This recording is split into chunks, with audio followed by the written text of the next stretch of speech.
नमस्कार दोस्तों, स्वागत है आपका मेरे चैनल पे। दोस्तों, जैसा कि आप जानते हैं कि इंडिया और चाइना इस समय युद्ध के मुहाने पे खड़े हैं। ऐसे में दोस्तों, क्या आप जानते हैं कि इसके क्या नतीजे होंगे, क्या आगे सिचुएशन होगी और चाइना ने ऐसा क्यों किया, और डायरेक्टली शी जिनपिंग जो चाइना के प्रेसिडेंट है उनके ऊपर क्या इफेक्ट पड़ेगा इसका। तो चलिए दोस्तों, आज इसी की बात करेंगे और चाइना फ्लॉप है या हिट, इसके ऊपर भी बात करेंगे। चलिए शुरू करते हैं। दोस्तों, इससे पहले चाइना में लास्ट टाइम जब कम्युनिस्ट पार्टी के चुनाव हुए थे तो उस समय शी जिनपिंग ही चेयरमैन थे और उन्होंने अपने आप को हमेशा के लिए, यानी कि आगे फॉर्मर जब तक वे जिंदा है या फिर राजनीति में है, वे ही इसके चेयरमैन रहेंगे, चाइना के प्रेसिडेंट रहेंगे, ऐसा फैसला लिया गया था। लेकिन दोस्तों, जब कोई ऐसा फैसला लेता है तो अंदर से क्रिटिसाइज भी बहुत होता है, बहुत सी ऐसी बातें होती हैं, सोशल मीडिया पे भी आती हैं। हालांकि चाइना में डेमोक्रेसी नहीं है, लेकिन फिर भी दोस्तों जनता बात करती है और बहुत सी चीजें सामने आती हैं। तो ऐसे में दोस्तों, चाइनीज प्रेसिडेंट शी जिनपिंग ने बहुत से गलत कदम भी उठाए। उन्होंने सोशल मीडिया के ऊपर बहुत से कमेंट करने वाले लोगों को उठवाया भी,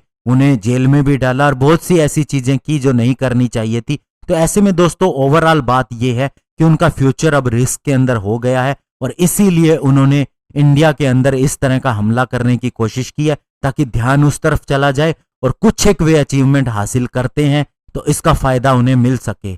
लेकिन दोस्तों, ये जो कोशिश उन्होंने की थी ये सफल नहीं हो सकी, बल्कि पूरी तरह से फ्लॉप साबित हुई और इसके उनको लेने के देने पड़ गए। और अभी दोस्तों, चाइना के अंदर मीडिया केवल सीमित है सरकार तक ही, लेकिन फिर भी लोगों तक बात पहुंच जाती है क्योंकि इंटरनेट चारों तरफ से कुछ ना कुछ खबर भेज ही देता है। तो ऐसे में दोस्तों, अब उनके लिए कॉन्सिक्वेंसेस हो गए हैं और बहुत ही ज्यादा प्रॉब्लम हो गई है। ऐसे में चाइनीज आर्मी का फेलियर क्या नतीजा लाएगा, तो पहली बात तो ये है कि अब शी जिनपिंग को एक मौका मिल जाएगा कि वे आर्मी के अंदर जो भी उनकी एडवर्सरीज हैं, उनके दुश्मन हैं या उनके हिसाब से लॉयल नहीं है, उन्हें हटाने के लिए अब वे कोशिश कर सकते हैं और जो उनके लॉयल हैं उन्हें ऊपर बढ़ा सकते हैं, आगे उन्हें पद दे सकते हैं। ऐसी कोशिशें हो सकती हैं।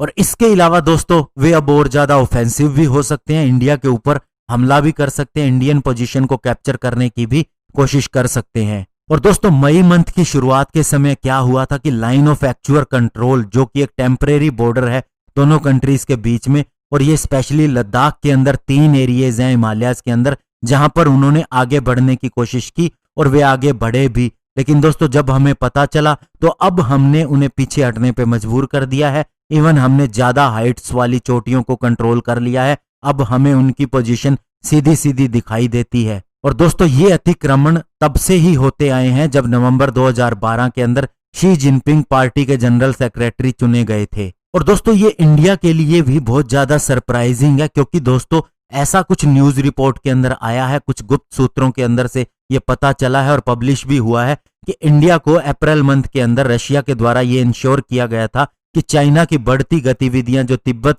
रीजन के अंदर है, वे किसी भी तरह की ऐसी प्रेपरेशन नहीं है कि लाइन ऑफ एक्चुअल कंट्रोल के ऊपर उनको अटैक करना है। लेकिन दोस्तों, ये सारी बातें गलत निकली है और उनका मकसद यही निकला है। और इसके अलावा दोस्तों, जून मंथ के अंदर भी जो चाइना ने गलवान वैली के अंदर किया, जहां चाइनीज ट्रूप्स ने 20 इंडियन सोल्जर्स को शहीद कर दिया, हालांकि उनके भी 30 से 40 सोल्जर मारे गए, तो ये भी बात उन्हें पता चल गई। लेकिन इंडिया को जरूर सरप्राइज मिला था, लेकिन अब सरप्राइज मिल रहे हैं चाइना को, जैसा इंडिया करके दिखा रहा है। और चाइना को यह क्लियरली पता चल चुका है कि इंडिया किसी भी सूरत में पीछे नहीं हटेगा।